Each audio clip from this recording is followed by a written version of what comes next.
G'day,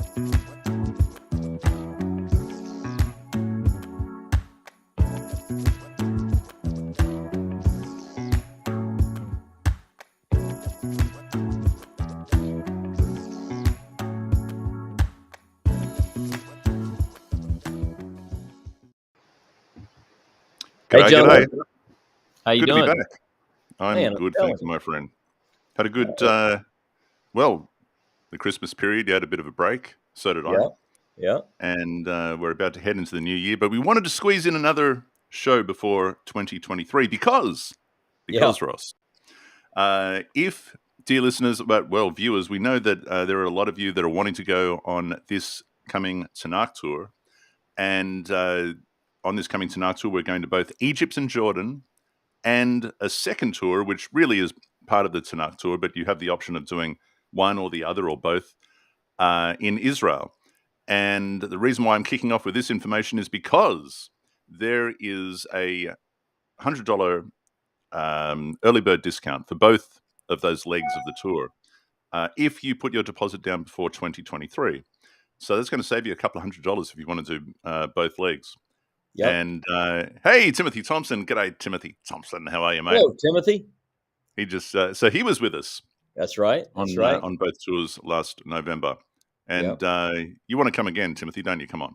But I'm just telling everybody that there's a $100 early bird discount for both tours if you put your deposit down before 2023. So there's that.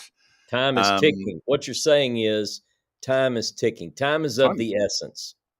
Listen, Ross, it's already the 30th here. It's the 29th there. And so I'll honor that. I mean, even though it'll be the first day, the 1st of January, if you're from the States and you get your deposit down, you just put your deposit down. Who did? I've got Facebook user. Who are you, Facebook user? Because it's not telling me the names. Identify yourself, because yourself. If we send if a comment comes in from Facebook, particularly if it's a private Jeff. Facebook. Okay, well there you go. It's Jeff. Hey, Jeff. In New Zealand. All Jeffrey. right. G'day, mate. Awesome stuff. I assume it's you. Yeah. Well, welcome. Which tour, Jeffrey? Are you coming on both, or Israel or Egypt? Oh, so you're just getting rolling today. You didn't even know that Jeffrey had signed up. If that's no, this is all happening right now. He's letting us know. All right. Both. He's coming on both. Good all right. stuff. Outstanding. You know, I thought I was either going to have to go to New Zealand and meet Jeff there, or No, he and I were chatting. We had a bit of a chat not long ago, but it's been a while that we've been wanting to meet up with Jeffrey. So good stuff, mate. I'm glad that you're coming. And now I tell you, boys and girls, we have a limited number of rooms. We probably can get more in Egypt, but they're rapidly filling. So if you are wanting to come with us, then get that deposit down sooner rather than later. And if you want to save the money like Jeffrey just did, do it before 2023. You know, it's funny, General, let me say. With Mrs. Jeffrey. Oh, great. We talked about this, didn't we? We had a chat about this. G'day, Linda. Happy birthday, Linda. Linda just had a birthday. All right. Happy birthday, Linda. Yeah. Look, I was going to say, you know, it's normally when you're planning a tour and you're getting together, you do sort of encourage people, go ahead and sign up. We need you to sign up now. And part of that, it's not really a sales pitch. It's because we have to organize and get rooms, you know, and we can only book so many at first. And, you know, they don't want to hold that many rooms if you're not going to have that many people. But this time we're being serious. You really need to. We're being serious. And the reason why is because for the last 2 years we've been cooped up in our homes and we haven't been able to go out. And apparently, and this certainly seems to be the case both in Israel and Egypt, everyone wants to get out, and the tourism industry has bounced back hard and fast. So we want to lock down as much as we can as early as possible. Linda, of course, who just had a birthday, she was with us. Sorry, there's Liz. Liz Prosh has been with us before, or been on a Tabor Nichols tour before. There you go. Hopefully, Liz, maybe you guys can join us on this tour to Egypt, Jordan, and Israel. Can do that. And there's another Tabor tour in March, isn't there? That's right. He and Lori are leading a tour in March, and I think, if I'm not mistaken, they're totally full. But Already. if they're interested in that, they can check Blossoming Rose out and maybe get their name on a waiting list. There it is. So yeah, it's bouncing back really fast. G'day, Lee. So and Pam. There you go. So wow, the comments are coming in quickly, and that's great to see all you guys tuning in. One other thing before I get into the topic that I want to talk about is so I watched your latest on Jeremiah.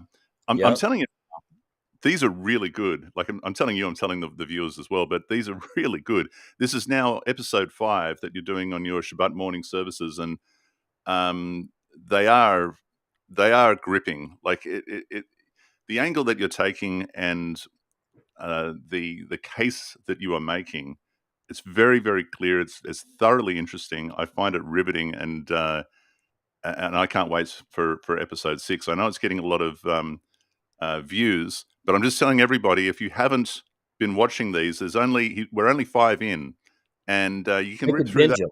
They could binge those 5 and catch You can us binge Saturday those. You morning. can binge that, and you will. Listen, once you get into it, you'll be absolutely into it. But this is Ross going through. It's not just going through the book of Jeremiah.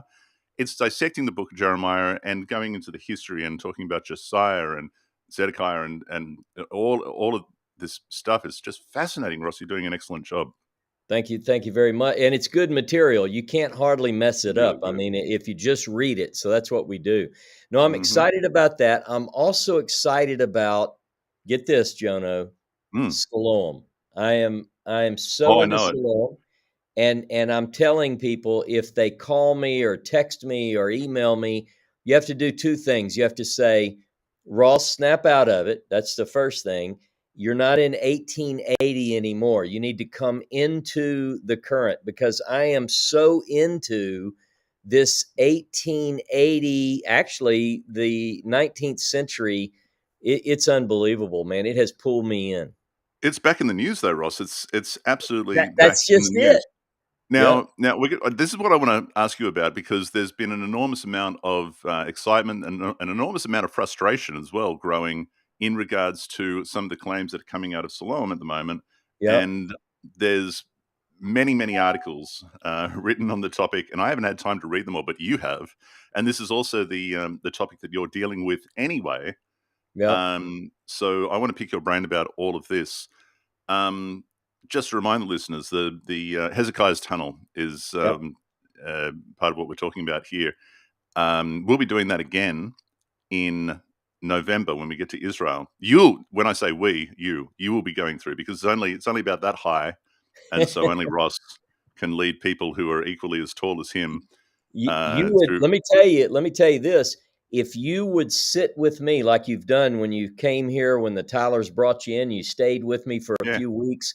I tell you what we would be doing right now. I would be reading aloud to you, making you claustrophobic about what that tunnel looked like from 1838, when it was first discovered by, or rediscovered by, Edward Robinson, Hmm. and some of these 19th century explorers. Jono, you think that the 4'4" height at that middle low part is bad? Look, they're describing places where they're crawling along on their bellies. They're probably perfect size humans like me, but they're crawling along on their bellies, holding their head. They got 4 inches of breathing room Yeah. between the ceiling and the water level. Anyway, And thank and and goodness and and there not was, that of bad course, a anymore. whole lot of rubble that was in there at the Yep, time that they had to clear out. There was a yep. serious mosquito problem and all this sort of stuff. There's no way I'd be doing it, but, yeah, no, that 4'4" section, you can do cartwheels in, I know, so, That's right. Yeah, that's why and you and lead I the won't. people through there. And let me tell you, without a vowel, let me say this, without a vowel, I plan to do that many, many, many more times, because now Cartwheels.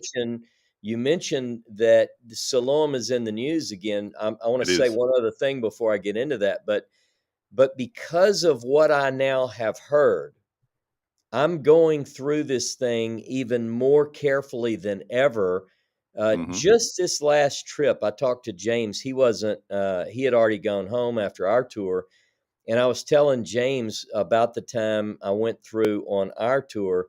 Wouldn't it be something if a new discovery was made, a new inscription. I mean, it's a big tunnel. Just the part that we traditionally call Hezekiah's tunnel is Mm-hmm. 1,709 feet. Mm-hmm. 1,750 if you take in the pool on the other side.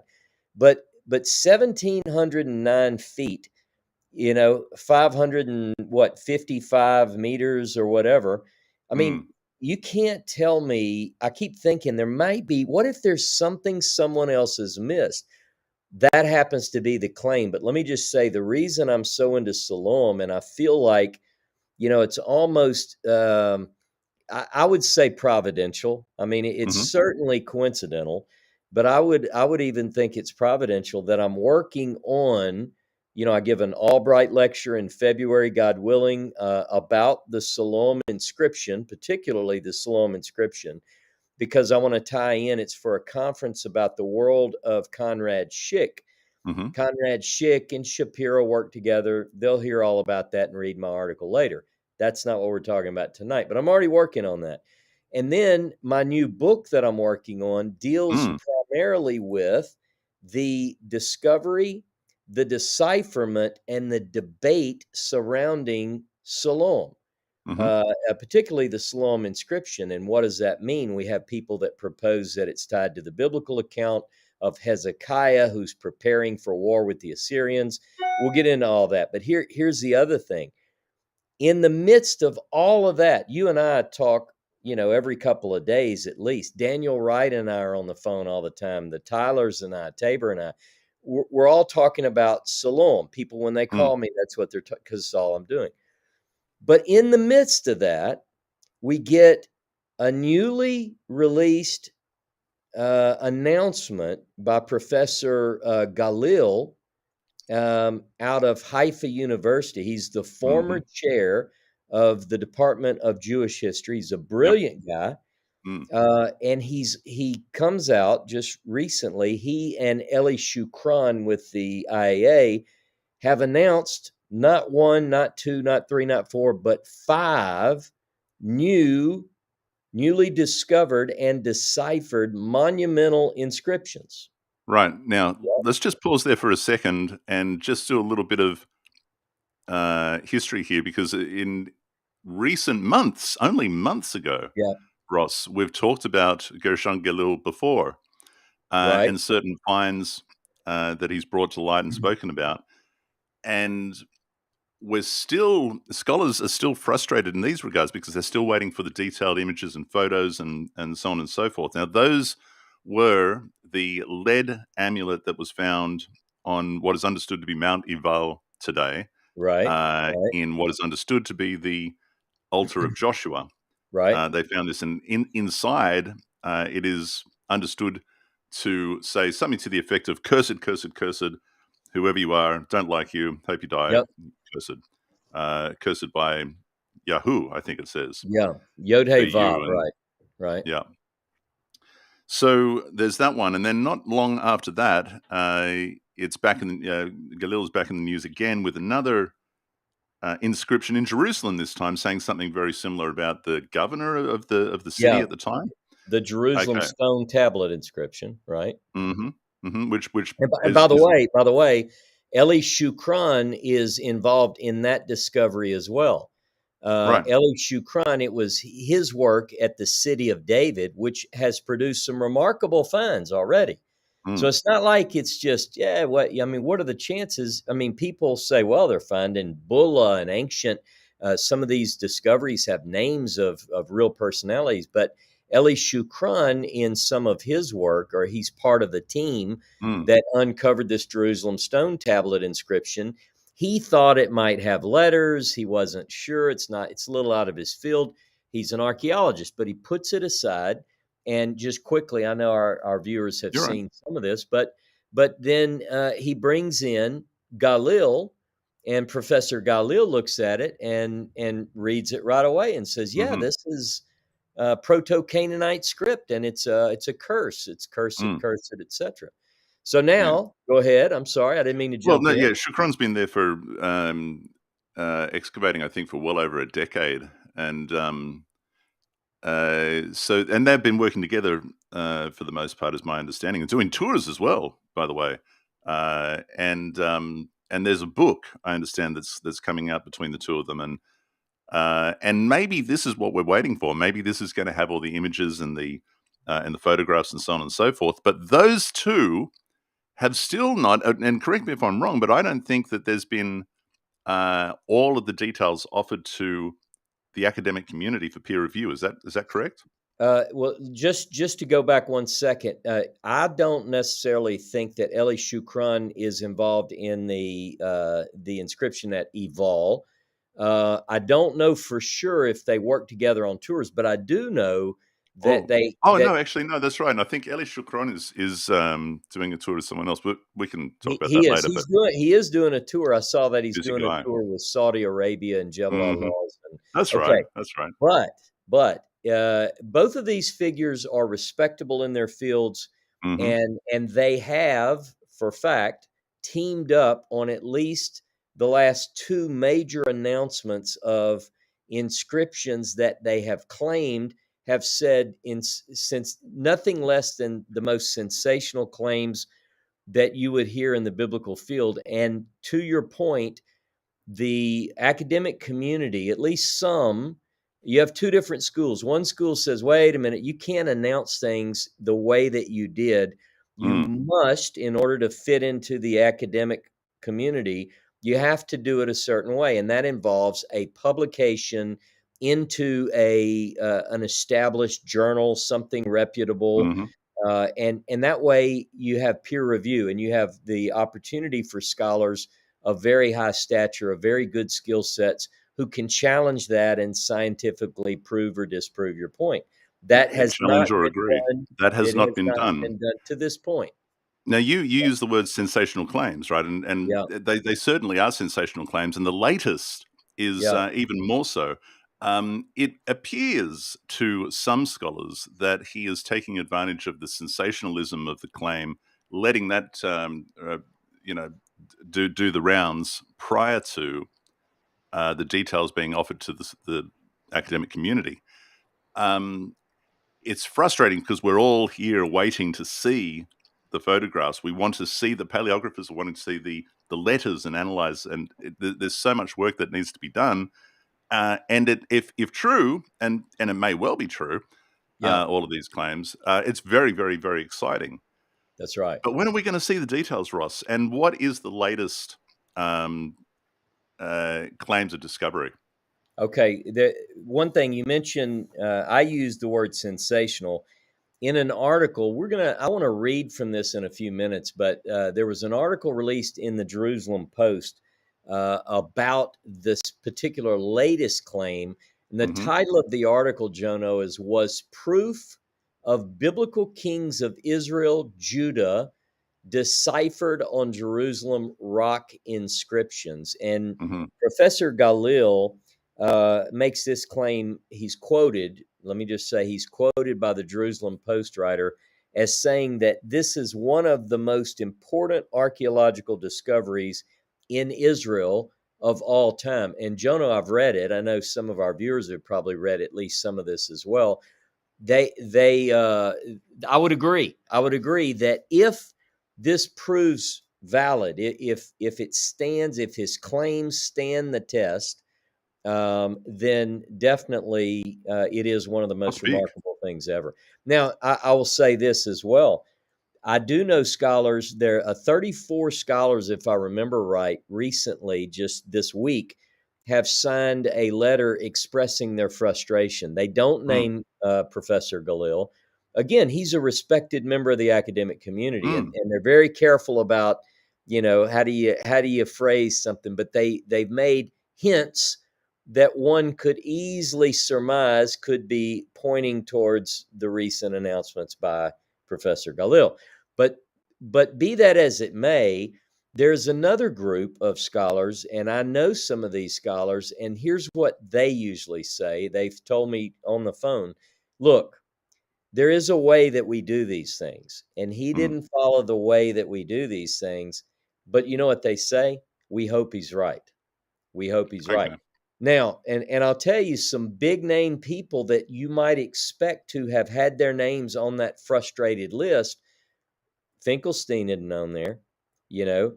I mean, Hmm. I look through the list. I know some of the names, but I also there are some key names that you would think, well, that wonder why this person didn't sign it. I'm going to assume that some of these scholars are saying, all right, so he didn't follow this, but he's promised that these articles and journal things are coming out. Mount Eval, uh, Scott Stripling, you know, Mm. he's respectable. He's done some good work. They announced in a press conference of this lead amulet.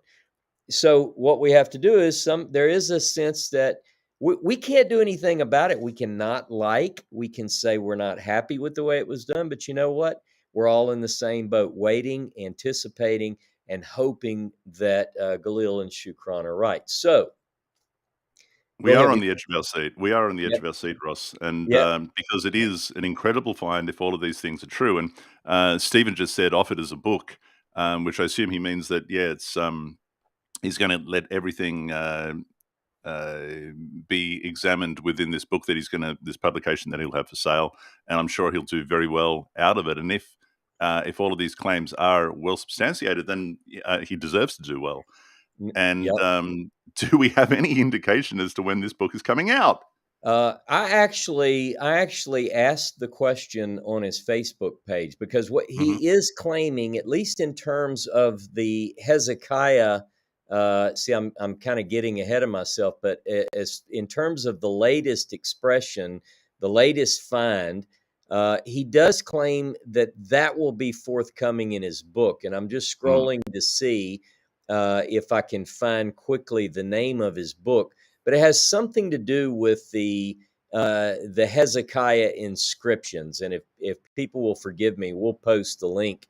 I don't see it, but we'll probably get to it in the article that I'll talk about in a moment. Hmm. But we're still, again, as far as I know, Stripling and Shukran and those guys are Stripling and Galil and two other scholars are going to jointly release an academic article on the Eval inscription. The Jerusalem stone inscription is something else. That will be in an academic journal, from what I gather. Mm. But the Hezekiah. So I want to shift us quickly into this Hezekiah inscription. It's actually 5 monumental inscriptions that that are part of the water system in the city of David. Now, let me make a little point here. I've been deep into this stuff, and I won't Mm. bore everyone about all the details I've been reading. But I will say that one of the things I've spent a lot of time on today, and I've read this before, but I went back to read it. It's very, very detailed. It's an article by Shlomo Gil. Oh yeah. Now, you know Shlomo from our Mm. work in Shapira, Mm. a brilliant Israeli, and he specializes in archaeology. And this article that is on his academia page, Shlomo Gil, it's called "A New Perspective on the Various Components of the Siloam Water System in Jerusalem." Long Mm. title. We tend to think Hezekiah's tunnel. That's where you and we're going to bring a group of people that join up for our Israel tour. Look, everyone's signing up for Egypt, Jordan. I don't blame them. We're going to be there too. But we don't have as many people that have signed up for the Israel tour yet. But this is a big part of that tour. City of David. We're Mm. going through there. I'm going to walk them through the wet tunnel, as we say. You'll take a group through the dry. Mm. But those that go with me, you climb down into the city of David, down, down, down, down. You pass Warren Shaft, you pass the spring, the Gihon spring, and then you walk through the water through a series of short tunnels, and then you enter into what is called, get this, Jono, tunnel number 8. Mhm. Tunnel number 8, a lot of people right now call Hezekiah's tunnel the entire tunnel system. They conflate this whole water system and call it Hezekiah's tunnel, with the idea that Hezekiah, King Hezekiah, from Kings 18, 19, and 20, Mhm. according to the writer of Kings, 2 Kings 18, 19, and 20, the most godly king before, none before him were greater, none after him are greater. contemporary with Isaiah the prophet. People generally believe that this entire system was Hezekiah's preparation for the Assyrian invasion Siege. Mm. that's coming in the 8th century BCE. That's a big tunnel. I mean, Jono, from the spring to the pool is 1,750 some odd feet. Mm. Now, if you hear, this is my question, I'm going to go ahead and air it out for you. My question going into this is, imagine you're King Hezekiah and you say, oh my goodness, the Assyrians are coming. The Mm. Assyrians are coming. I need some people to build a tunnel. And we know that they worked from both ends, and they start hacking. It curves, it winds, couple of dead ends, false starts. And they meet in the middle. And then this is the generally accepted story. And then someone writes in on a stone tablet about 27 inches by 27 inches in ancient paleo characters, 6 lines, roughly 200 and some odd characters that are that we can read. Some have been lost for whatever reason, Mm. but it basically tells the story. Behold the excavation. This is the way it happened, and people can look this up on Wiki or whatever as far as the exact. But it's these 6 lines of text. Well, that's the story. Now, scholars have long debated who made the tunnel. Was it all done in one fell swoop? Was it done in the 8th century BCE as the Assyrians are coming down, or was it done in stages?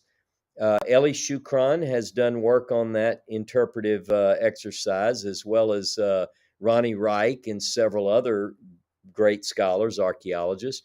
They all come up with different answers. I'm in the middle of all of that. So the first thing I would say is I'm fascinated. Let's look at this in parts. The Siloam inscription. I'm fascinated with the Siloam inscription. I want to really understand it. I want to look at it, and I want to totally get the hang of this, and it's what I'm writing about. But the tunnel is another question. Now, here's what we know. Remember, I called that tunnel 8. Stick with me on the numeration. Tunnel 8 is what we typically called Hezekiah's tunnel. From basically almost from the, where you cross over the grate. You've been through it with me. You cross over the grate, the water's flowing, and you go from there, winding, and you come out at the pool. Now, what we know is that section of tunnel is referred to in the inscription. All right. So the question is, when does that inscription date to? Does it date to the time of Hezekiah? Whole big show we could do on that. What we could do is, I wanted to give a couple of points, and then we'll go through some of the claims that Galil and Shukran have made recently. First thing is, it's the tunnel 8 was rediscovered in 1838 by Edward Robinson. Okay. All right. Now, we have references in earlier works, even to the 1600s, about this tunnel, but it's sort of lost in history, rediscovered by Edward Robinson. He charts it out. He writes the harrowing story. I just read it again this morning about 6 a.m. of crawling through that miserable thing, he and other people, and charting it, measuring it, and all that. 1838. But they didn't find an inscription. So it's not until 1880. Now, by this time, other explorers, Charles Warren, all the big names that if anybody goes to Jerusalem and they're an explorer, they go through the tunnel. Go ahead. So let me ask you a question. And before I do, Christo just tuned in and said he's going to watch this later because he hasn't got the time, but he's saying hello. And he is coming on Egypt, Jordan, and Israel. He's looking forward to it. And I see Lee and Pam Stoller on. Hello, good morning. Yep. Good evening to you. I'm used to talking to Jono. It's morning there, whatever. And Christo was with us in the last tour as well. And I'm assuming this is Jeffrey said, I'm on for the wet tunnel with Ross. Outstanding. You can do it, my friend. The only way I'm going to do it is if we get an office chair with wheels on it or something, and I'll just sort of sit on that and sort of scoot myself along. I'll do it then. If you get it in there, I'll push you through. Done. All right. I'll be in that. But yeah, no, I just wanted to ask you now. Robinson was part of the original excavation. He didn't see, as you said, the inscription because it was No. below the rubble line.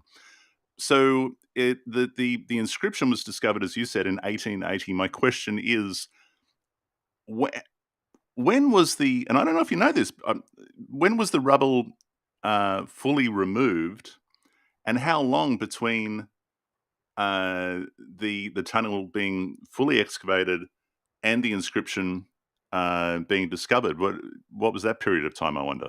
Yeah, yeah, you're talking to the right guy. I am an absolute nerd with this stuff. I am the Siloam trivia master.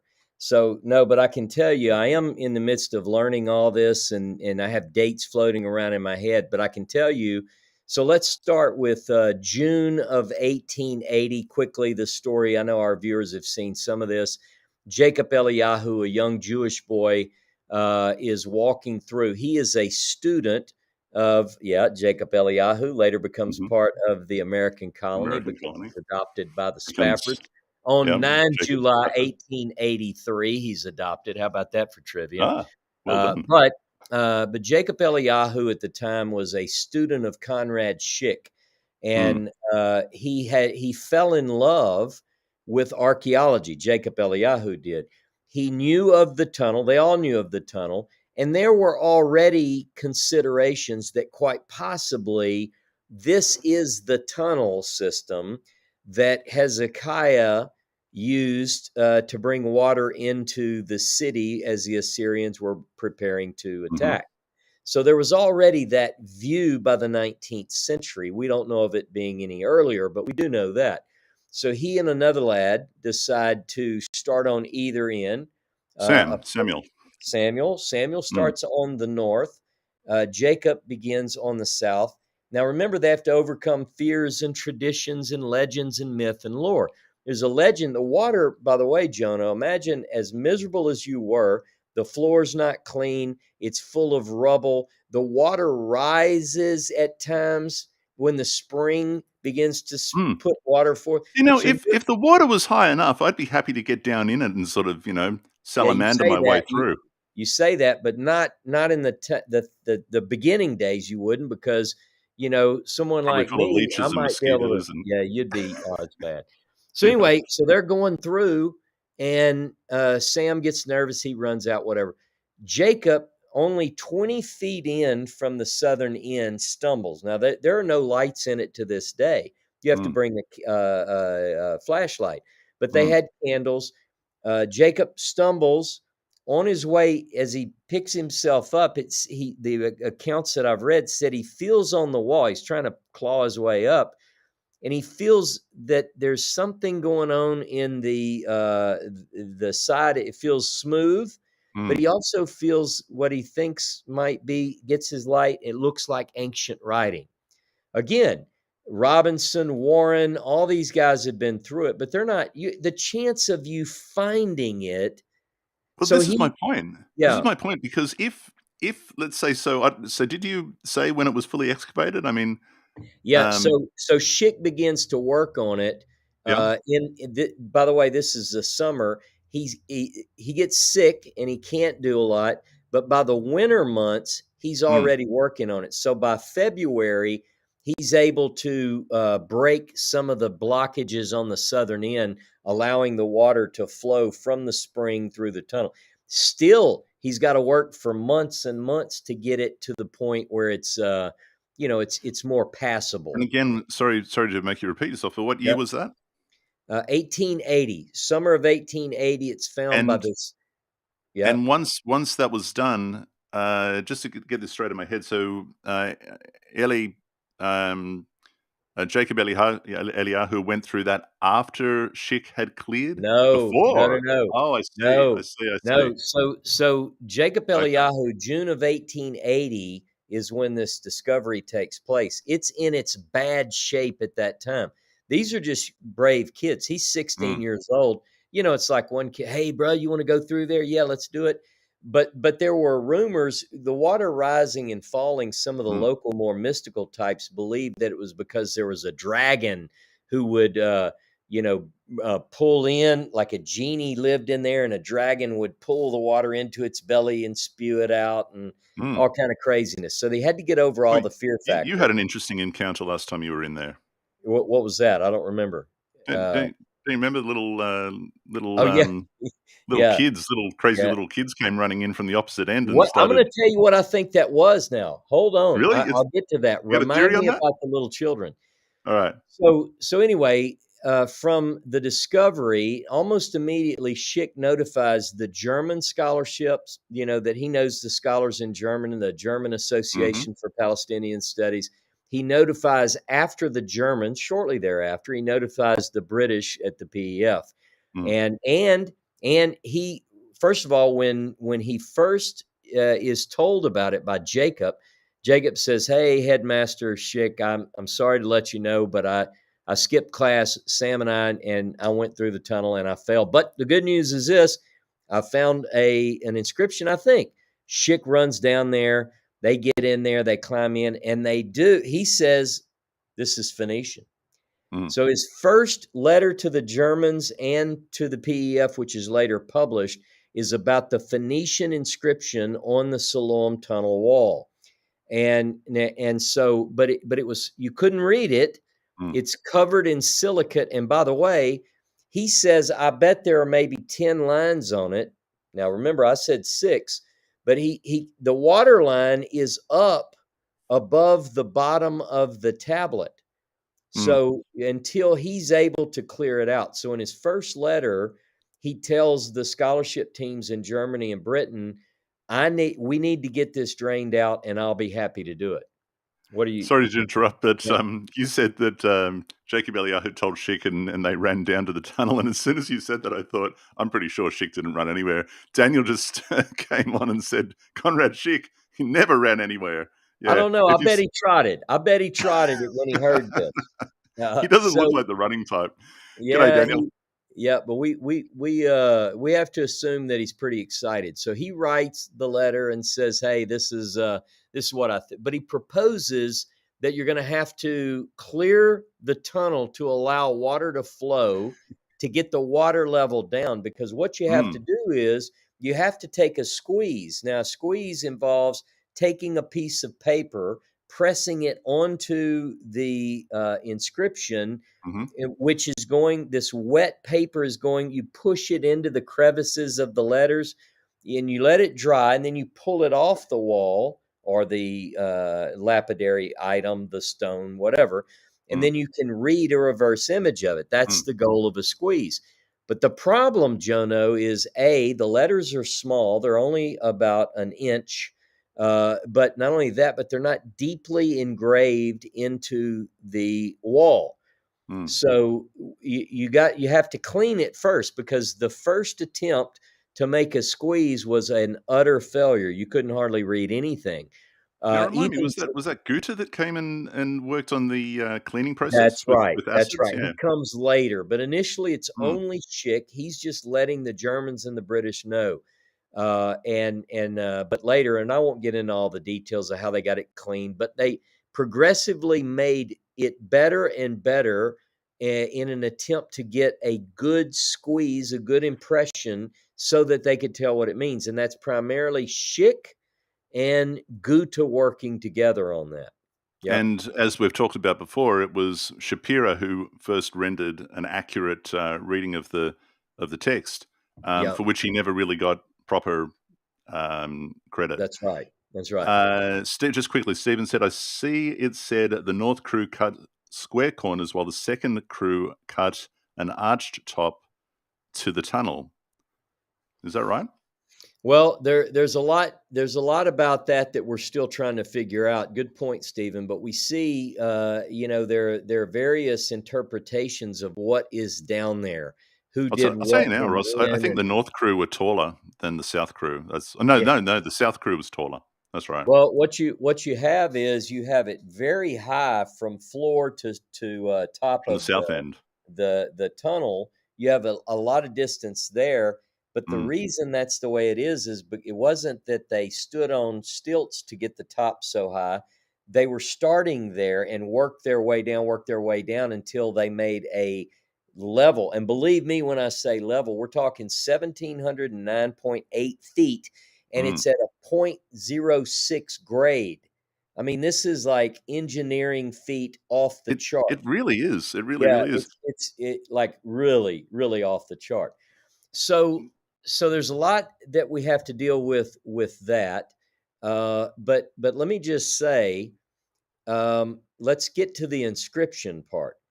So they ultimately most would agree that we have pretty much those 6 lines, 200 and some odd characters. We have that as best. Let me say this the right way. Most people would agree on the transliteration from the Paleo Hebrew to the modern Hebrew script.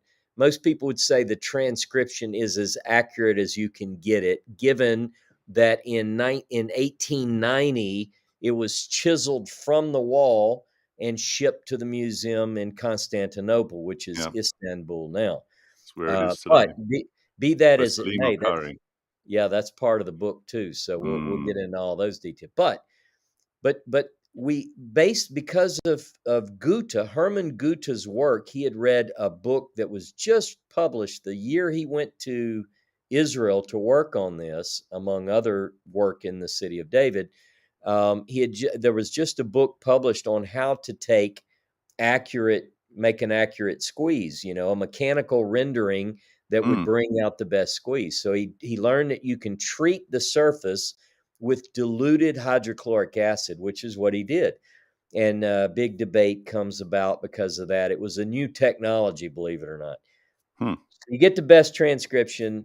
Let's say that we're done.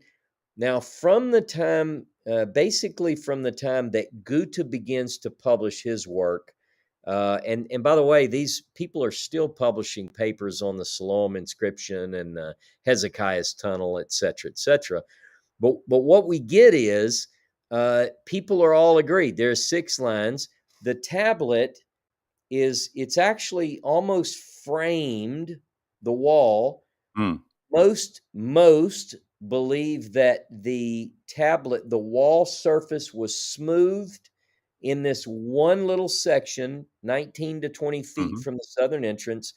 The scribe prepared the slab and then wrote in situ the story about how the excavation took place. Most people, now remember, all the best scholars of the world in the 19th century, for the most part, were involved in understanding to decipher and debate what it said. They settled on it pretty much. Now, other thing that happened is all these scholars had the question I had. Hey, I wonder if there's another inscription in here. So they're going in, they're shining their candle. Now they have candles now. They're looking. Right across, by the way, if I'm looking at the eastern wall where the inscription was, right behind me, over each of my shoulders, there is a niche carved with soot where You've mentioned ancient where they would have oil put lamps. candles while they were doing the work, right? Right, or oil lamps Or in the oil time, lamps, the yeah. biblical period. Yeah. But so they didn't have the best lighting, I grant it. But they were searching. Now, one of the things I read, let me grab this book. Hold on just a second. Go and grab that. While you're grabbing that, I think maybe it was Jeffrey asked the question, how long did it take to dig the tunnel? I'm not sure that we have an answer on that. There are various opinions. He's asking all the questions that I'm asking in my book project, and there are debates. In other words, we'll get into that in a moment. I remember we're calling the long stretch that you walk through with your flip-flops. It's called Hezekiah's Tunnel now. Is since the 19th century. That's Tunnel 8. Now, most So of the... Yep, that go is ahead. Tunnel 8. Okay, so and Galil is saying that he has found another inscription in Tunnel 8. Yes, but hold So on. this is but okay. yeah, but don't go there yet. So let me read this. This is the Survey of Western Palestine by Warren and Condor. So I'm reading a work from the 18th. Look at that beautiful thing. 1800s. Listen to this.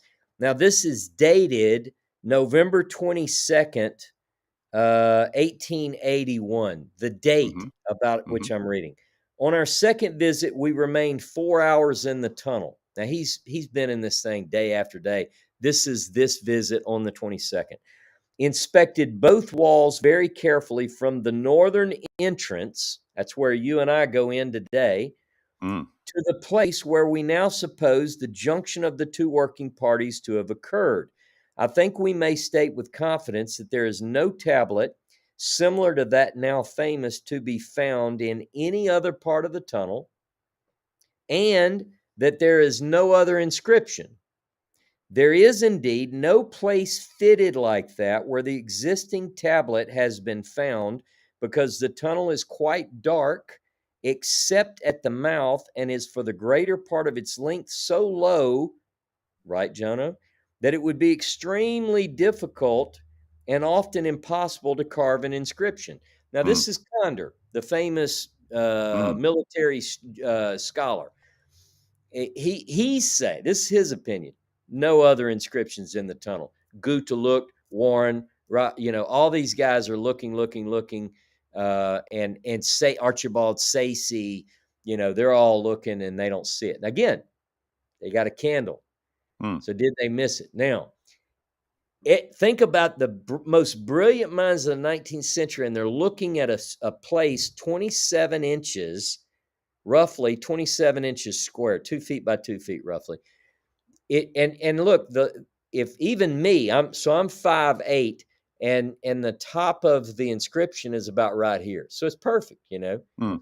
Now above that, you have several feet where there could be more, but don't you think somebody would have taken a candle and said, "No, that's it"? No. Well, not just that. I'll tell you what's going through my mind, Ross, is not only did they have the opportunity to scrutinize every square inch, and it sounds like they did, but that was 140 years ago. I mean, we've had 140 years of being able to, and the lighting that we have now. I mean, the little torches that are so powerful that we can. It does seem fantastic that a new inscription has been found. Now, it may well have been. Yeah. Not only that, just remind me how many, you said how many characters were on the Siloam inscription? Roughly 248, if I'm not mistaken. 248. My understanding is that these latest finds of Gershon Galil consist of something like 1,600 characters. Yeah, but let me specify. Let me qualify. There are a couple of different ones. Okay. Yeah, in Um, different locations, sure. But so so okay, so continue on. But I want you to bring us up to speed with what he's offering, right. Yeah. what he's saying he's I'm gonna discovered. get to that. So here's the bottom line. I wanted to establish that, at least according to most scholars, there are no more inscriptions in Mm, there. But I have to tell you, I have to admit, when I walked through just the the last time I was in Jerusalem, 2 times in November, I went through it, and look, I'm doing like this. Now I'm not. I did it in an hour. I didn't take 4 hours or whatever and go up and down, up and down. But I was looking. Now I'm not super trained either. I'm not a paleographer or anything, but I would hope that I could recognize and go, "Oh my mm, goodness, I found it." Now, so that's been the view. Now, here's what I did not know until this latest news release. One of the things that Eli Shukran and Galil say is that there is a tablet frame. Remember, Siloam inscription, as we know it, the location, there was a frame made around it. Not mm, like they smooth. It's part of sure. making the surface smooth to write on. They created a frame around it. I read for the first time, learned this from Eli Shukran and Galil's stuff, that there are other known tablets, frames Frames. Okay. in now. Let me qualify, in the system of underground channeling, not just Tunnel 8. But for instance, and I'm using a tunneling system that was built on the research of a scholar from 1911 by the name of Vincent. And all the scholars kind of stick with that. So you're Mm, comparing apples to apples. So Tunnel 4 is one example. Tunnel 4 is located, and I'm still trying to sort all this out. Daniel Wright and I are working together. I have crazy ideas, and Daniel has crazy talent and crazy ideas. So I can call him and say, can you help me get straight the different components of the tunnel system, like from the Canaanite pool to the Siloam pool? And that's what we're working on. So Tunnel 4 is one of the legs in the early part of the tunneling system on the north side.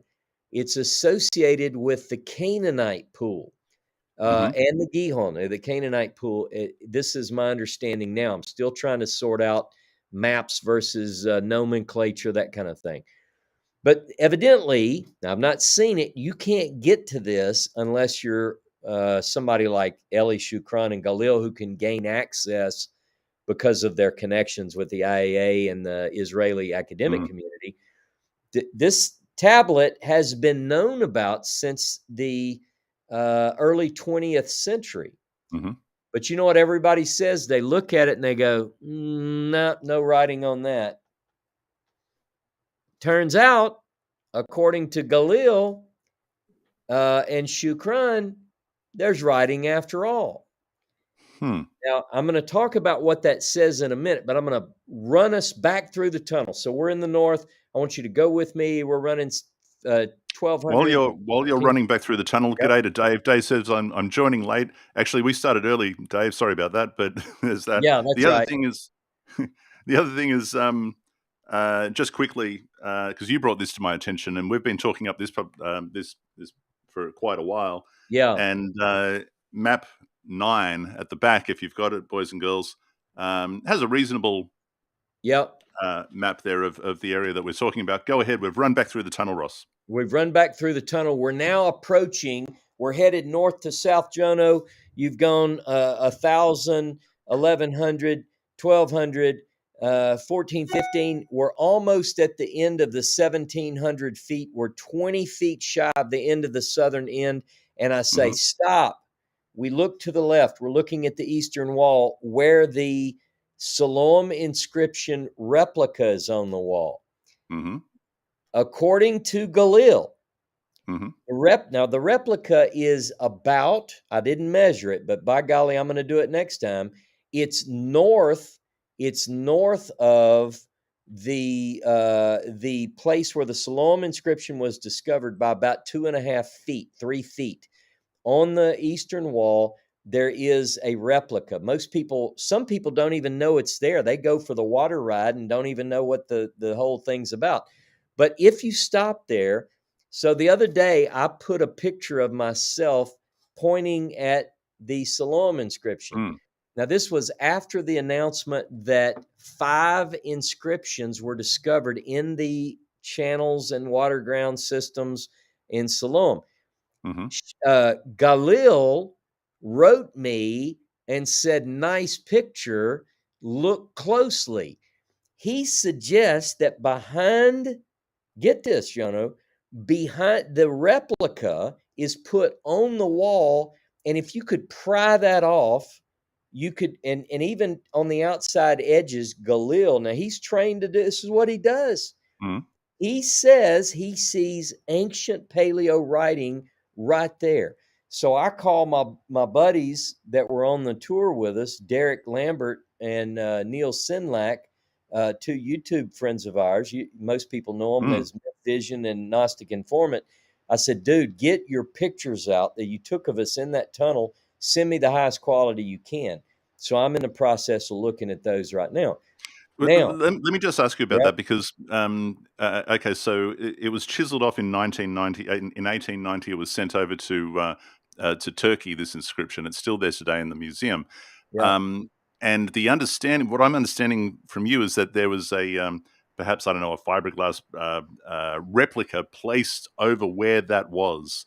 And what Galil seems to be saying to you, if I understand you correctly, is that beneath the replica, and I mean he must be talking about around the edges, that he's saying that he sees more paleo letters there. But does that mean he's seeing paleo letters that are that were deciphered in the day, or is he saying there's more writing there that they didn't see? Let me qualify. So, if you're looking at the Siloam inscription on the wall prior to its removal in 1890, okay, in that location, I'm not there yet. I'm actually 2 feet to the north, 2.5 feet to the north. They placed this fiberglass or whatever replica of the Siloam inscription to give you an idea about where it was.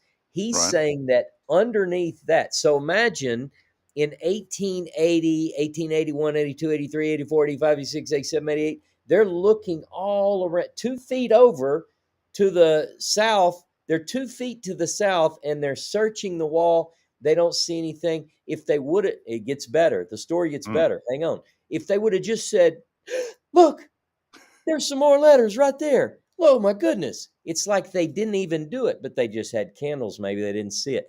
He's saying that these ancient letter forms are right there. They're just right 2.5 feet to the north. But that's not all, Jono.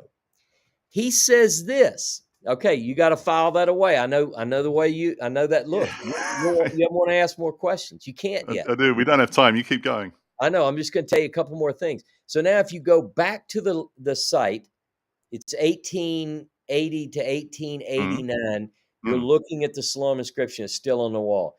Everybody there at the time looked and they said, there's no writing anywhere around it. The block of text that described the Siloam, you see it anytime you look up and find a diagram.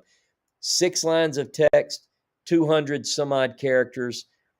Are there any characters above? No. Any characters below? No. It's just on the tablet. Okay. Chisel the tablet off, send it out. Galil says,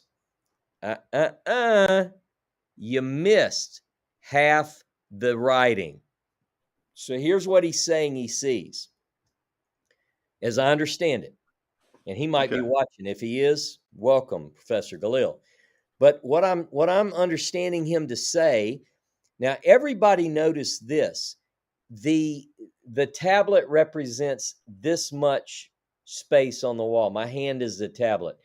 The writing on the wall is only occupying this much. The tablet is actually this tall. There was room for more. So people speculate, because here's one thing that inscription doesn't say. It doesn't say, although Shapiro made a proposal, we'll talk about another night, but there's no mention of in the days of King Hezekiah, this tunnel was built, yada, yada, none of that. It just begins, behold the excavation. The excavators worked and they met each other in the middle, whatever. What Galil is saying is that in the blank space, now that the real one is in Istanbul, if you look above, you can see writing. And if you look below, all right, I'm going to read from the article. I know we have to wind down in just a few minutes. Listen to this. Galil checked the Siloam inscription. Now, he's talking about the one in Istanbul, and found that it had additional scriptures twice as long as what was known until now. It mentions Hezekiah's name in his main deed, similar to summary inscription number 3. This is something else. Stick with me. It turns out that 2 more lines are written on the stone that is now in Istanbul. You heard me right. I'm just quoting. Moreover, inside the Siloam tunnel, another 5 lines survived. Below the place where the inscription was carved by robbers and later transported to Istanbul in a clear frame. The bottom line is 70 centimeters above the tunnel floor. That is very close to the water. It now becomes clear that the Siloam inscription, called summary inscription number 1 below, included 13 lines and 428 letters, and not, as previously thought, only 6 lines and about 200 letters. The meaning of the discovery is dramatic. Well, it is. Now, it is. Can we see the photos? Oh my no, goodness! but I'm going back in, but get this. One other thing, and I have to tell you, so if that's true, and even an untrained eye, we ought to be able to see it. Now, let me tell you this: the water level at the time of the discovery in 1880 Was was higher. so high that Mm. it only revealed like 4 of the 6 lines, meaning the bottom section of the inscription as we know it was underwater. All of the inscription was covered in silicate and deposit from water rising and falling. So it could be that the bottom section that Was Galil not available is, for study. well, not only that, it wasn't available in the 1800s, but it could be that there is erosion or effects of water or deposit, and somebody like Professor Galil is able to look at it and go, huh, I see it right here. Here's what it says. Is it true, Jono? I don't know, But but but we hope it is. we hope it is. We've got to do another show on this because you and I talked about going for an We're hour, and we're running out of time, but let me just read what Daniel just wrote. Here's the point: the modern installers of the replica ignorantly applied glue, the modern replica, on the wall, says Galil, and in doing so, accidentally covered additional ancient writing. Boy, oh that's boy, the claim. That's the claim. that's the claim, right? Now, when we come back, Jono, I'd like to do a lot more on this. It does tie in with some of our Shapiro stuff, but this is cutting edge. We're talking about if this is true, if this proves true, Mm, and these two established scholars prove right, mm, we're dealing with the most remarkable. Now, it could be that they're misreading whatever, or maybe there's no inscription. There are all kind of arguments people could make. But let me tell you what I'm not going to do. I walked through that thing twice in November and didn't see it, but I wasn't looking because I've been reading 1800s books and they're saying there's nothing else. mm. But quickly, as we close, let me tell you this. I want to read what Galil says is the now you're going to run with me back north. We're going to go back up to Tunnel 3, it's called. Mhm, We're at the Canaanite Pool, and this is what it supposedly says at the entrance to on this tablet. Here's what he sees. This is one second. This frame is at tunnel number 4, mhm, near the Canaanite Pool next to the Gihon Spring. 48 centimeters wide, 38 centimeters long, 140 centimeters above the floor. Do you think we could find it? I think we could. mhm, The frame is described as early as 1909 by a scholar by the name of Vincent. I just learned of Vincent's work through our buddy here, our illustrator, and our friend here, Daniel Wright. mhm, He's ordered his book. So we're going to be looking into this. Okay, so get this. For 113 years, people have claimed that this inscription tablet frame has nothing in it. But here's what he says it says. Verbatim quote of the inscription, 11 lines, 64 words, 243 letters. Ready? mm, Line 1. Hezekiah, the son of Achaz, king of Judah, made the pool and the conduit in the 17th year. I'm going through the lines. go ahead. 17th year, the 2nd day, 4th month of King Hezekiah. The king brought the water into the city by a tunnel. The king led the water into the pool. He smote the Philistines from Ekron to Gaza and placed there the Orev unit of the army of Judah. He broke the images, broke in pieces the Nehushtan. He removed the high places and cut down the Asherah. Hezekiah the king accumulated in all his treasure houses and in the house of Yodhe Vavhe a lot of silver and gold, perfume, and good ointment. Hmm. 14 lines. That's what he says is written there. Jono, is he right? I don't know, but It's an enormous amount of text. that's a lot of text and it's Mm. very specific. Now we have to get into next week. We're going to get into the Next biblical year. account next year. Let's do it next year. The biblical account that gives us reason to believe that Hezekiah is responsible for anything to do with bringing water from the Gihon in. And then Mhm. I'm going to ask some hard questions. I'm going to get into some very critical analytics of this. I I'm looking forward to this, Ross. I It's going to really be am. I'm big. looking forward to comparing what Galil says he has found to the biblical text and the history thereof. Just g'day to Patty. Patty's just tuned in. She said, "Hey guys, hey Hey, Patty." Patty.